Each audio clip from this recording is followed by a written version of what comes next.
অবশেষে বহুদিনের স্বপ্ন পূরণ হতে চলেছে ভক্তদের এবং পর্যটকদের।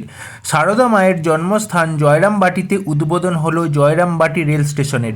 এই রেল স্টেশনে গত 27 মার্চ প্রথমবার পরীক্ষামূলকভাবে ট্রেন চালানো হয়। সারদা মা দীর্ঘ 40 কিলোমিটার গরুর গাড়িতে গিয়ে বিষ্ণুপুর থেকে কলকাতা যেতেন। সেই মাতৃস্থান জয়রামবাটিতে এখন তৈরি হয়ে গেল বিরাট রেল স্টেশন। এই স্টেশনের বিরাট লম্বা প্ল্যাটফর্মে এক্সপ্রেসের মতো দূরপাল্লার সমস্ত ট্রেনের স্টপেজও থাকবে। এই স্টেশনে আধুনিক মানের ওয়েটিং রুম থেকে পানীয় জলের বন্দোবস্ত সব কিছুরই ব্যবস্থা রাখা হয়েছে। তবে প্ল্যাটফর্মের অনেক কাজ এখনও বাকি, যা শেষ হতে খুব বেশি সময় লাগবে না। এই স্টেশনের মূল অফিসটি হয়েছে একেবারে মাতৃমন্দিরের আদলে। প্ল্যাটফর্মের সিঁড়ির সঙ্গে সঙ্গে র্যাম্প ব্যবস্থাও আছে, যাতে করে বয়স্ক যাত্রীগণের অনেক সুবিধা হবে। এছাড়া প্ল্যাটফর্মের সৌন্দর্য বৃদ্ধির জন্য ঘাসের ম্যাট বসানো হচ্ছে।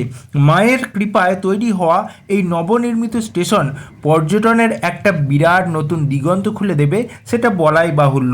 ভক্তরা সকলে খুব খুশি। আপনার কেমন লাগছে এই স্টেশনের খবর, সেটা অতি অবশ্যই কমেন্ট করে জানাবেন। এবং যদি ভালো লাগে একবার কমেন্টে লিখুন, জয় মা সারদা মায়ের জয়।